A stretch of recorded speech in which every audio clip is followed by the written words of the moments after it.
E nessa aula assíncrona de hoje você vai conhecer sobre um tema que desperta bastante interesse em leigos, profissionais e acadêmicos: liderança. Aqui nós vamos discutir o que é liderança, as diferentes formas de estudar liderança, por que estudar liderança, sua natureza interdisciplinar e as perguntas mais frequentes quando a gente fala de liderança. Vamos lá?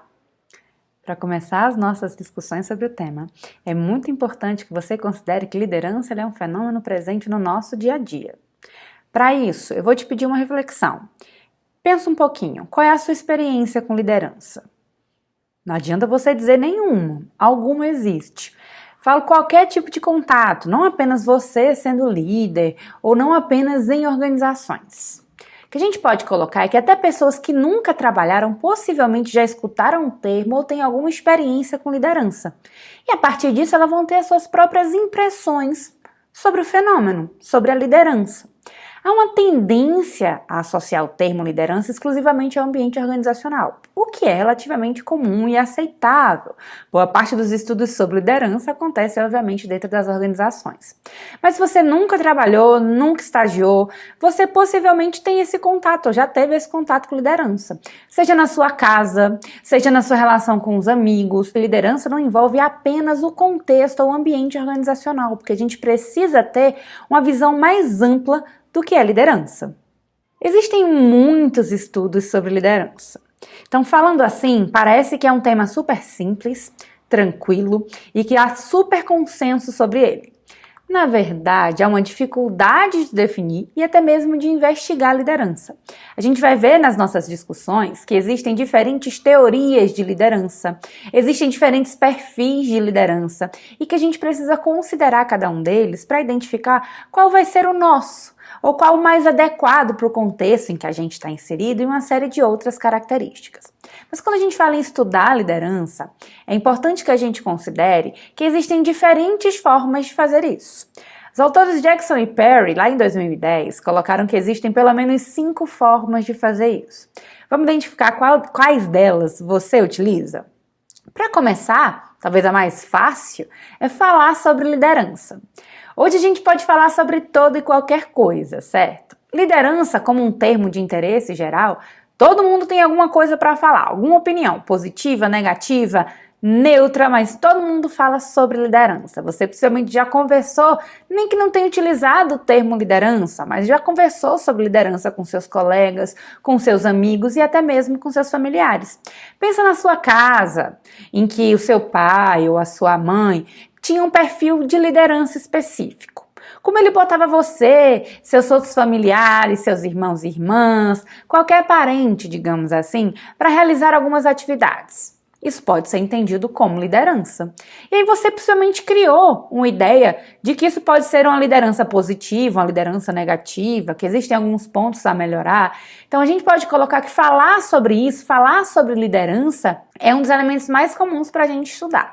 Obviamente que só falar não adianta, que para falar é muito importante que eu tenha um embasamento para isso, que eu vá buscar mais informações, seja na minha vivência ou em outras estratégias de estudar liderança, como a gente vai ver aqui hoje. Ler sobre liderança também é uma outra estratégia super comum, você possivelmente já viu algum livro sobre liderança. Essa é uma indústria muito rica, uma indústria milionária, na verdade. A gente tem uma infinidade de títulos das mais diferentes naturezas para falar sobre liderança. Se você fizer, por exemplo, uma busca em sites como a Amazon ou no próprio Google, você vai encontrar centenas de milhares, muitas vezes, de livros falando sobre liderança. Uma simples busca na Amazon, como eu fiz aqui, a gente vai identificar que tem pelo menos 40 mil resultados de livros que de alguma forma falam sobre liderança. Quando a gente fala desse tipo de tema, a gente tem livros, como eu falei, das mais diferentes naturezas. Livros acadêmicos, a gente tem livros de autoajuda que falam sobre liderança, livros de gente que nunca liderou na vida, nem nunca estudou liderança e que vai falar sobre isso. O que é que leva as pessoas a ler sobre liderança? Se você já leu algum livro sobre isso, se você já viu algum blog, algum site que falava sobre liderança, o que é que te levou a buscar informações sobre isso? A gente tem uma infinidade também de motivos, tá? Desde não surtar com a sua equipe, desde buscar inspiração para se tornar um líder ou uma líder melhor, superar expectativas ou superar aquilo que você espera ou situações, problema que você encontra, melhorar a sua autoestima para identificar ou identificando que você é um bom líder, seja para se distrair. É muito importante buscar fontes confiáveis para entender sobre o tema. Para isso a gente pode identificar livros acadêmicos, artigos científicos, teses, dissertações, congressos científicos. A gente tem uma infinidade de materiais também, muitas vezes gratuitos, empíricos, que vão investigar a realidade especificamente, não livros autoajudísticos. Além dessas formas que a gente viu de como estudar a liderança, a gente tem escrever sobre liderança, que é um elemento extremamente desafiador. Eu preciso ter um embasamento teórico e prático para isso. São mais de 100 anos de investigação sobre o tema de liderança, mas isso não significa que está sendo fácil. Tem muitas lacunas ainda a serem sanadas, né? Tem muita coisa ainda a ser investigada, então é um tema muito legal, inclusive, para você investigar, tá? E escrever sobre. Além de escrever, a gente tem a noção de observar os líderes. É um meio bem superficial e que a gente usa sempre no cotidiano.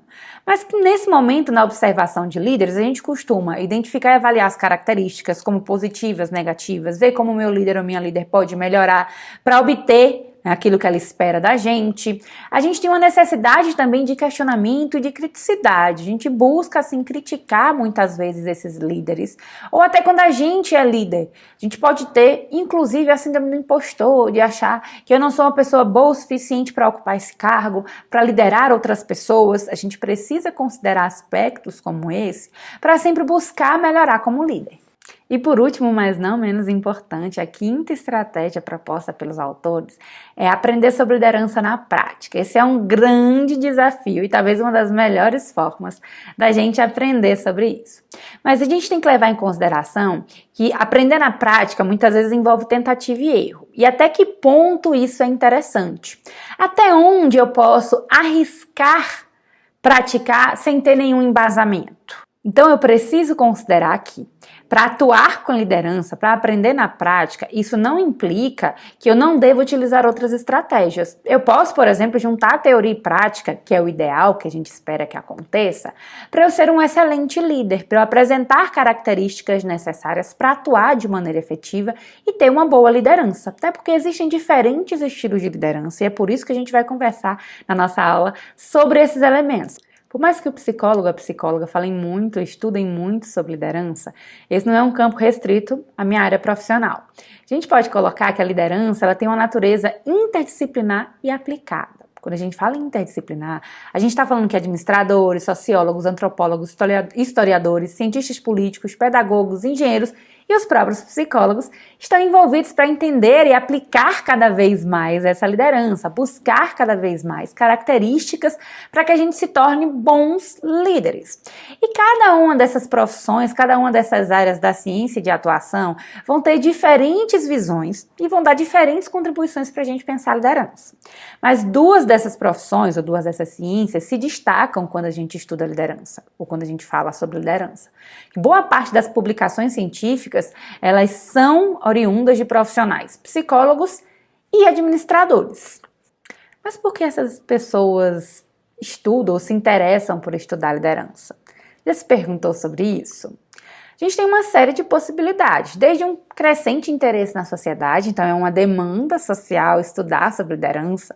Muitas vezes se considera que o líder ele é a cura para todos os males. Um time de futebol, um técnico, ele pode ser um líder, certo? Muitas vezes quando o time está ruim ou quando o time vai mal no campeonato, uma das primeiras possibilidades levantadas é demitir o técnico. Porque liderança é entendida muitas vezes como cura para todos os males. Mas a gente não deve levar tudo a ferro e fogo. Liderança é um elemento muito importante, mas só a liderança não vai ser capaz de trazer todos os resultados que a gente precisa na nossa organização. Além dessa demanda social, a gente pode considerar as lacunas na literatura científica. Quando a gente fala nessas lacunas, que apesar de mais de 100 anos de estudo sobre liderança, a gente precisa entender ainda mais sobre, buscar melhores conhecimentos, melhores estratégias de como desenvolver liderança nas pessoas, de como ser um melhor líder, cada vez mais. Então, a liderança precisa ser mais bem entendida e executada, e a gente também precisa considerar as diferenças culturais. A gente precisa cada vez mais conhecer essas características peculiares de liderança para que a gente consiga formar bons líderes. É também uma demanda do mercado de trabalho. Estudar liderança, entender mais sobre liderança, identificar quais são as características demandadas dos líderes, para que a gente consiga cada vez mais desenvolver esses profissionais. E a gente tem como reflexo disso os próprios cursos, sejam de graduação ou cursos de pós-graduação, que estão voltados para esse tema. Tem muito MBA, por exemplo, focado em liderança.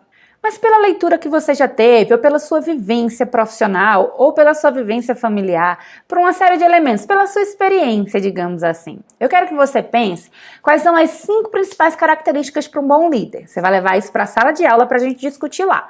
Além de pensar nessas 5 principais características de um bom líder, eu quero que você anote como você chegou a essa conclusão. Que aspectos te levaram a entender que essas 5 características que você identificou, que você enumerou, são essenciais para que a gente tenha um bom líder, certo? Na aula a gente discute mais sobre isso. Mas para você, o que significa liderança? O que é ser um líder? Assim como a gente tem diferentes estudos e perspectivas teóricas, diferentes teorias de liderança, a gente também tem diferentes conceitos de liderança. Não há um consenso em relação a isso.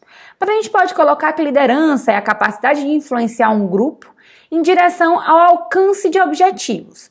Destaquei 2 pontos nessa definição aqui que são importantes para a gente considerar. Primeiro, que é uma capacidade, uma habilidade, então eu posso desenvolver essa habilidade, de influenciar as outras pessoas. De, por exemplo, se elas não queriam fazer aquilo, eu consigo fazê-las fazer aquilo. Obviamente que considerando aspectos éticos. E por que eu quero que elas façam aquilo? Para que a gente consiga atingir determinados objetivos, no caso, objetivos organizacionais. Mas uma definição que destrincha um pouco mais do que essa foi proposta lá em 2008, que coloca como uma capacidade de influenciar as pessoas e explica como, por meio de ideias, exemplos e ações, ou seja, não adianta só falar, eu preciso mostrar para ser um bom líder. E fazer com que elas atinjam as metas e propostas ou passem a acreditar em crenças ou conceitos. Quando a gente estudar as diferentes teorias de liderança, vai ficar mais claro a gente entender como um líder pode fazer as pessoas acreditarem em elementos que elas não acreditavam antes e passar a fazer coisas que elas não fariam sozinhas. Então ficou clara essa noção de liderança? Percebeu que um elemento que é comum às 2 definições é a noção de influenciar? Capacidade de influenciar? Quando a gente fala em capacidade de influenciar, vem um outro conceito que é o poder de persuasão, que é justamente conseguir ser persuasivo o suficiente, ser convincente o suficiente para fazer as pessoas acreditarem naquilo que você acredita, naquilo que você deseja que elas acreditem. Então, liderança e persuasão andam lado a lado. E para a gente fechar a nossa aula assíncrona de hoje, vamos pensar nas 3 principais ou mais frequentes perguntas sobre liderança. Talvez você já tenha feito alguma ou algumas delas. Vamos lá. Os líderes nascem prontos ou são formados? O que você acha? Principalmente já ouviu alguém falando que, olha, desde criancinha fulaninho é um líder nato. Será que isso acontece? Há mesmo essa noção de que as pessoas nascem prontas para a liderança? Mas desde pequenininho ele faz aquilo, ou ela faz aquilo e todo mundo segue. Mas será que essa criança não viu, né, aprendizagem por imitação? Será que ela não viu alguém fazendo isso, ou na TV, ou o próprio exemplo na casa dela? Os estudos iniciais defendiam que sim, que os líderes nascem prontos, que a gente já tem uma capacidade inata de liderança, mas a gente precisa considerar o seguinte: se isso fosse verdade, a gente não teria uma indústria tão milionária sobre os treinamentos para liderança. Você possivelmente já viu uma série deles, inclusive MBAs ou até cursos livres, cursos dentro de organizações, seja por universidade corporativa, seja treinamento, seja desenvolvimento, focados em desenvolver essas características ou características de liderança. Então, cuidado! Pode ser que alguns tenham mais facilidade para isso, mas a gente precisa do incentivo do meio. E sim, a gente pode desenvolver. Se você não tem essas características ainda, é uma boa que você desenvolva. Segunda pergunta: qual a diferença entre liderança e gerenciamento, ou entre um líder e um gestor? Essa a gente tem um monte de resposta na internet. Mas vamos tentar entender um pouquinho a diferença conceitual. Alguns dizem que é a mesma coisa, outros separam. O ideal é que a gente consiga entender a diferença entre elas, tá? Kotter, lá na década de 90, colocou que nem todos os gerentes são líderes, da mesma forma que nem todos os líderes são gerentes. Pensa o seguinte, a gestão, ela é algo formal, ela tem a ver com o seu cargo. Você está num cargo de gestão ou num cargo de coordenação. Isso não significa que você seja um líder. Ocupar aquele cargo não implica que você tenha a capacidade de influenciar as pessoas para atingir os seus objetivos, para acreditar em outros aspectos. A ideia é que gestão ou gerenciamento está focado no aspecto formal, no cargo que a gente ocupa. Por outro lado, a liderança pode se tornar um aspecto mais informal. Muitas vezes você tem lá o chefe do setor, mas que ele não é um líder, ele é um chefe, um gestor. Mas tem algum colaborador daquele setor que as pessoas escutam, que as pessoas querem seguir, que as pessoas confiam. E acaba que esse ou essa colaboradora tem o perfil de liderança e acaba influenciando as outras pessoas. O ideal para as organizações, obviamente, é que a gente consiga juntar as duas coisas, que os nossos gestores sejam líderes. Vamos para a nossa última pergunta. O que torna um líder eficiente? Essa é a pergunta de $1 milhão. Todo mundo quer saber a resposta. Desde o começo dos estudos de liderança, as primeiras teorias focavam justamente nisso. Quais são as características de um líder eficiente? Na verdade, a resposta para isso vai depender da fonte que você utilizar. Se é academia ou se é uma fonte mais popular, o senso comum, digamos assim, né? Existem algumas características já catalogadas. O Big Five, que é a principal, a grande teoria de personalidade que a gente tem na academia, vai identificar que sim, existem algumas características específicas que vão tornar um sujeito, e agora vem o problema, não um líder eficiente, mas que vão ajudar a gente a identificar a maior probabilidade de emersão da liderança, ou seja, de alguém se tornar um líder. Não necessariamente alguém eficiente, mais ou menos eficiente. Entender mais sobre essas características, a gente vai discutir isso na nossa aula síncrona, ajuda a gente a prever o surgimento mais do que a prever a eficácia. E aí fica o questionamento para você. Que características são essas do Big Five, do modelo dos 5 grandes fatores de personalidade que vão influenciar essa emersão da liderança, esse surgimento da liderança nas pessoas? A gente vai discutir sobre isso na aula. Espero que o conteúdo tenha ficado claro para você. A gente se encontra na aula síncrona para discutir mais e tirar dúvidas. Até lá!